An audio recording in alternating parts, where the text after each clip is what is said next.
তো নমস্কার সকলকে। আজকে আমরা যে বিষয়টি নিয়ে আলোচনা করব সেটা হচ্ছে স্কিনার অপারেন্ট কন্ডিশনিং। তো তার আগে বলে দিই, সাইকোলজিক্যাল ফাউন্ডেশন অফ এডুকেশনের এটা হচ্ছে 11 নম্বর ক্লাস। আগের যে ক্লাসগুলো যারা এখনও পর্যন্ত দেখেননি অবশ্যই প্লেলিস্টে যান, এডুকেশন সাইকোলজি, সেখানে প্লেলিস্টে যাবেন, ওখানে সমস্ত ভিডিওগুলোই আছে, ওখানে দেখুন, খুব ভালো লাগবে। এবং তার সাথে সাথে হচ্ছে পরবর্তী ভিডিওগুলোও দেখুন, এরপরে যতগুলো ভিডিও ছাড়বো দেখুন। এবং যারা এখনও পর্যন্ত সাবস্ক্রাইব করেননি অবশ্যই সাবস্ক্রাইব করুন এবং বন্ধুদের মধ্যে শেয়ার করুন। এতে হচ্ছে আপনার অনেকটা ডিসকাশন মোডে যাওয়া যাবে, যে কারো কোনো প্রবলেম থাকলে যে এই জিনিসটা কী, যদি কোনো প্রবলেম থাকে তাহলে অবশ্যই কমেন্ট বক্সে লিখুন, তাতে হচ্ছে আমি সেগুলো নিয়ে আলোচনা করে দেবো। তো আজকে যে বিষয়টি সেটা হচ্ছে অপারেন্ট কন্ডিশনিং। তো অপারেন্ট কন্ডিশনিং যাওয়ার আগে আমরা একটা কথা বলবো যে স্কিনার তাহলে অপারেন্ট কন্ডিশনিংটা কি, স্কিনারের যে অপারেন্ট কন্ডিশনিংয়ের ব্যাপারটা যাওয়ার আগে আমরা বলবো যে প্রথমে তিনি কিন্তু এই কন্ডিশনিংয়ের ব্যাপারটা কিন্তু থর্নডাইক বলে দিয়ে গিয়েছিলেন 1913 সালে তার ফার্স্ট এক্সপেরিমেন্ট ছিল অপারেন্ট কন্ডিশনিংয়ের উপর। তো তারপর কিন্তু 1935 সালে সায়েন্স অ্যান্ড হিউম্যান বিহেভিয়ারের উপর অপারেন্ট স্কিনার কিন্তু সেটা নিয়ে কাজ শুরু করেন, তার বইতে একটা কাজ করেছিলেন। তাহলে অপারেন্ট কন্ডিশনিং কি, what is operant conditioning? Operant conditioning হচ্ছে কি যে which organism learn to repeat behaviour that yield positive outcomes. অনেক সময় দেখা যায় যে আমরা দেখি যে স্কিনারের মতে বিশেষ করে তিনি বলেছেন যে উদ্দেশ্য মানে আমরা যে সাইকোলজি পড়ছি বা মনস্তত্ত্ব পড়ছি তার উদ্দেশ্য হলো প্রাণীর আচরণকে কিন্তু নিয়ন্ত্রণ করা। বেসিক্যালি বিহেভিয়ারালিজমে আমরা এগুলো জানছি। তো সেই আচরণকে নিয়ন্ত্রিত করতে গেলে বা আচরণকে রেকটিফাই করতে গেলে, মানে আচরণ বলতে এটা বুঝি যে হচ্ছে যেটা মানে আমরা যেটা যে সমস্ত বিহেভগুলো করি বা প্রাণী যে সমস্ত কর্মপ্রক্রিয়াগুলো করে থাকে, যে সক্রিয় ব্যক্তি কর্মপ্রক্রিয়াগুলো করে থাকে তার মধ্যে দিয়ে কিন্তু প্রকাশ পায়। এবার কথা হচ্ছে তার গবেষণায় তিনি দেখিয়েছেন, যে স্কিনার ব্যাখ্যাও করেছেন, যে সমস্ত আচরণে নির্দিষ্ট কোনো স্থায়ী উদ্দীপক নেই। ভালো করে বুঝবেন এই কথাটা, যে যেখানে নির্দিষ্ট কোনো স্থায়ী উদ্দীপক নেই, আমরা কি জানি যে হচ্ছে উদ্দীপকের সাথে একটা প্রতিক্রিয়া হয়, একটা উদ্দীপক থাকে, নাহলে প্রতিক্রিয়া আসবে না। তো এখানে তিনি বলছেন যে সমস্ত উদ্দীপক মানে যে সমস্ত প্রতিক্রিয়ার কোনো উদ্দীপক থাকে না সেইগুলোকে নিয়ে তিনি কিন্তু কাজে এগিয়েছেন। অর্থাৎ পরিবেশের সঙ্গে যখন আমরা অভিযোজন করছি না, কিছু কিছু উদ্দীপক আছে যাদের কোনো প্রতিক্রিয়া নেই, যেমন সেইগুলোকে তিনি সেই সমস্ত আচরণকে স্কিনার কিন্তু খুবই দৃষ্টি আকর্ষণ করেছেন। সেই সমস্ত দিকগুলোকে তিনি বলতে চাইছেন যে স্কিনার দুটো জিনিসের কথা বলেন, একটা হচ্ছে রেসপন্ডেন্ট, একটা হচ্ছে অপারেন্ট। তো রেসপন্ডেন্ট কোনটা বা হচ্ছে রেসপন্ডেন্ট কোনটা, যে সমস্ত আচরণগুলোর কিন্তু উদ্দীপক থাকে। যেমন আমি খাবার দেখে লালাক্ষরণ, যেটা আমরা আগে জেনে আসলাম এক্ষুনি। তো এগুলোর বোঝা যাচ্ছে যে হ্যাঁ উদ্দীপক সামনে আছে, তা লালাক্ষরণ হচ্ছে। কিন্তু অপারেন্ট ব্যাপারটা আলাদা, যে সমস্ত আচরণে উদ্দীপক আছে সেটা আমরা বোঝা গেল রেসপন্ডেন্ট হিসেবে আমরা পেলাম, কিন্তু যেগুলো কোনো নির্দিষ্ট কোনো উদ্দীপক নেই সেগুলোকে আমরা অপারেন্ট জাতীয় হচ্ছে আচরণ বলছি। আর নির্দিষ্ট উদ্দীপকের উপস্থিতিতে আর এই জিনিসগুলোর উপর তিনি কাজ করছেন, যে উদ্দীপক নেই, যেমন হচ্ছে প্রথম দিকে কিন্তু তিনি এগুলো নিয়ে মানে তার গবেষণাগুলো খুব জটিল লাগে। পরবর্তীকালে তিনি তার এই গবেষণা কিন্তু খুব প্রভাবিত করে শিক্ষাক্ষেত্রে।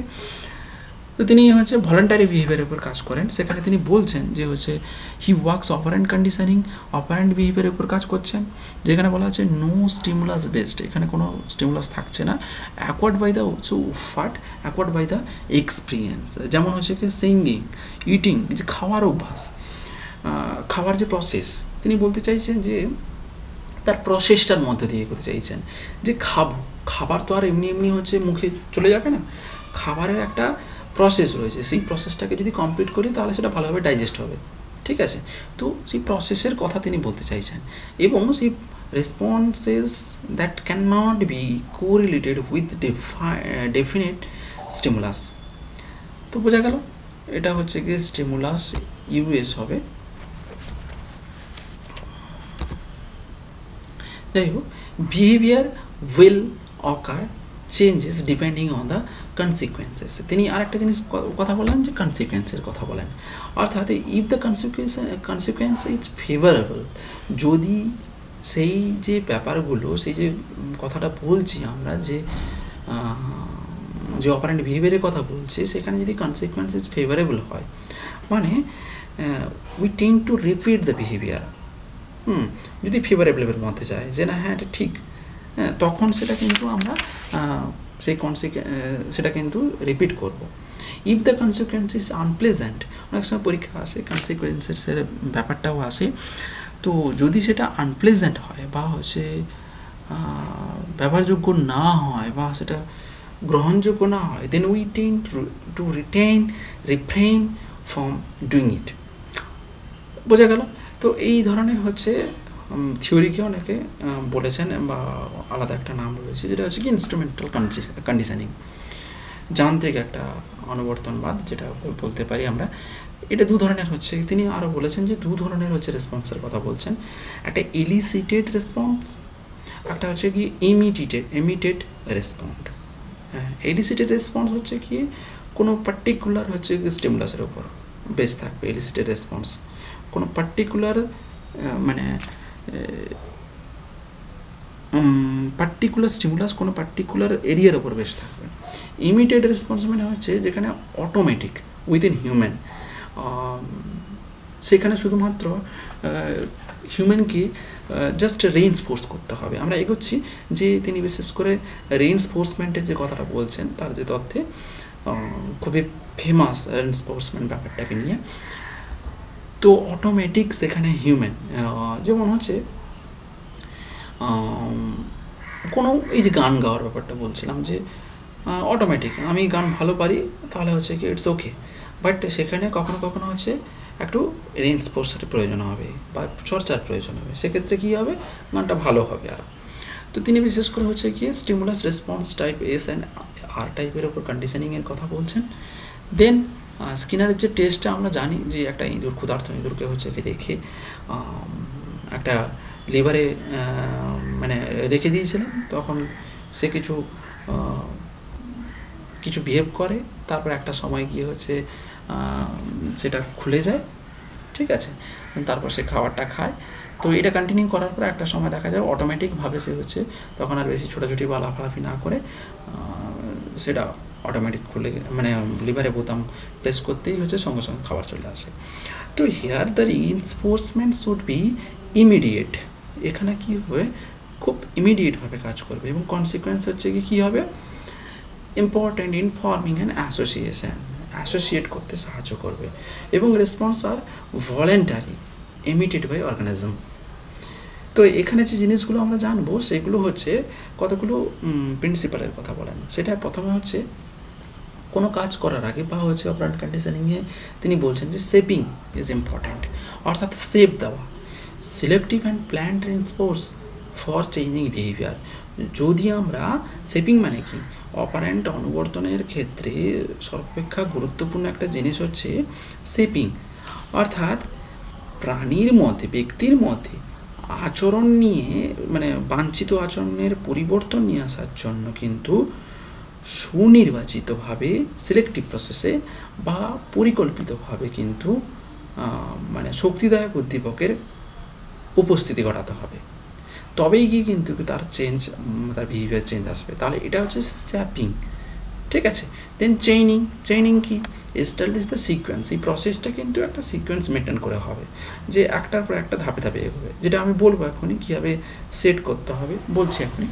তো চেইনিংয়ের মধ্যে দিয়ে এগোবে। দেন রিইনফোর্সমেন্ট নিয়ে তিনি বলেছেন। তো শক্তিদায়ক উদ্দীপকটা কি, রিইনফোর্সমেন্টটা যে consequence that is in some way pleasurable to the organism, the application or removal of a stimulus to increase the strength of specific behavior। তো তিনি যে শক্তিদার উদ্দীপকগুলোর কথা বলছেন যেটা প্লেজারেবল আসছে, অর্থাৎ এক নম্বর যেটা বলছেন যে পজিটিভ রেইনফোর্সমেন্ট, যেমন ডিজায়ারেবল, পজিটিভটা কী হবে, ডিজায়ারেবল হবে। যেমন খাবার, খিদে পেয়েছে, response that precede occurrence of stimulus, তাই না, যেটাকে আগে উপস্থাপন করা হবে, ঠিক আছে। দেন নেগেটিভ, আনডিজায়ারেবল, যেটা প্রয়োজন নেই, অর্থাৎ অ্যাডভার্স এফেক্ট নিয়ে আসবে সেটা। যেমন গরম, মানে হিট, প্রচণ্ড হচ্ছে হিট, দেন ফেসিয়াল এক্সপ্রেশন চেঞ্জ হয়ে যাচ্ছে না, অ্যাভয়েড করার চেষ্টা করছি যে না আমি গরমে যাব না, এই যে ব্যাপারগুলো নেগেটিভ রেসপন্স। দেন পানিশমেন্ট, পানিশমেন্টের আবার পজিটিভ পানিশার আর হচ্ছে কি নেগেটিভ পানিশারও রয়েছে। তো পজিটিভটা কি, আনডিজায়ারেবল অ্যাভার্সিভ এফেক্ট নিয়ে আসবে, নেগেটিভটা আমি বললাম loss of desirable stimulus, desirable স্টিমুলাসে বা হচ্ছে পৌঁছতে মানে পারবো না, নেগেটিভে। তো এই যে প্রসেসটা বললাম, এগুলো যে বললাম, এগুলো পজিটিভ, নেগেটিভ এবং পানিশমেন্টের ব্যাপারটা বললাম। সেট, সেট কি, অর্থাৎ before operant conditioning, operant conditioning করার আগে কিন্তু একটা প্রাইমারি প্রিপারেশান নিতে হয়, একটা সেট আপ তৈরি করতে হয়, অর্থাৎ তার মধ্যে প্রাণীর মধ্যে একটা প্রস্তুতি নিয়ে আসতে হয়। যেমন স্কিনার দেখিয়েছিলেন কীভাবে হচ্ছে প্রস্তুতি নিয়ে নেওয়া হচ্ছে, নিয়ে তারপরে তাকে হচ্ছে বোঝা, ইঁদুরটাকে সেই পরিস্থিতির সঙ্গে দেখানো হচ্ছে পরিস্থিতিটা। দেন এক্সটিংশন, এক্সটিংশন কি, if the reinforcement stop then response stop, তাহলে রেনফোর্সমেন্টটা যদি আমি স্টপ করি, এখানে এক্সটিংশনের ব্যাপারটা থাকছে, রেনফোর্সমেন্টে যদি তাকে এনকারেজ করা, যদি শিক্ষার্থীকে যদি আমি যদি বলি এনকারেজ করার পর তুলে দিই, দেন কিন্তু তার হচ্ছে একটা বেটার যে রেজাল্ট আসার ব্যাপারটা থেমে যাবে। এনভায়রনমেন্টও অবভিয়াসলি একটা ফ্যাক্ট করে, ভালো এনভায়রনমেন্ট ইজ একটা ভালো প্রভাব ফেলে তার বিহেভিয়ার চেঞ্জের ক্ষেত্রে, সেই জন্য এনভায়রনমেন্টটাও একটা প্রিন্সিপালে কাজ করছে, একটা ভালো এনভায়রনমেন্ট দরকার যে সিচুয়েশানে হচ্ছে করা হচ্ছে। স্পন্টেনিয়াস রিকভারি বা রেনফোর্সমেন্ট শিডিউল, কতগুলো শিডিউলের কথা বলা হয়েছে, সেগুলো খুব ইম্পর্টেন্ট। যেমন শিডিউলগুলো কী কী, কন্টিনিউয়াস রেনফোর্সমেন্ট শিডিউল, কন্টিনিউয়াস মানে কি, বারবার, every occurrence of a particular behaviour is reinforce like prize. ধরে নেওয়া যাক কন্টিনিউয়াস রেনফোর্সমেন্টের ব্যাপারটা, যে একটা শিক্ষার্থীকে মানে তাকে বাহবা দিচ্ছি বারবার, গুড গুড বা বলছি, বা তাকে চকলেট দিচ্ছি, চকলেট দেওয়াটা তো এতটা ইয়ে নয়, তাকে বারবার হচ্ছে প্রাইজ দিচ্ছি, প্রাইজ ডিস্ট্রিবিউট করছি, প্রত্যেকটা হচ্ছে যে উদ্দীপকের প্রতি যে প্রতিক্রিয়া করছে সে প্রত্যেকটাই প্রাইজ দিচ্ছে, ঠিক আছে। তো fixed interval schedule, when every minutes 3 থেকে হচ্ছে কি 5 মিনিটস রেনফোর্স করবো, অর্থাৎ 3 হয় 3 নম্বর ইন্টারভ্যালে গিয়ে তাকে 3 বারের বেলায় গিয়ে তাকে হচ্ছে কিছু প্রাইজ দেবো, বা 5 বারের বেলায় গিয়ে এটাকে একটা ফিক্সড ইন্টারভ্যালে নিয়ে যাব। Then variable interval schedule, here the reinforcement certain amount of time, একটা নির্দিষ্ট সময় গিয়ে তাকে হচ্ছে ইন্টারভ্যাল দেবো বা হচ্ছে তাকে রেনফোর্স করবো। দেন ফিক্সড শিডিউল, যেখানে বলা আছে যে only after a fixed number of response, একটা নির্দিষ্ট নাম্বার অফ রেসপন্সে তাকে কিন্তু রেনফোর্সমেন্ট করবো।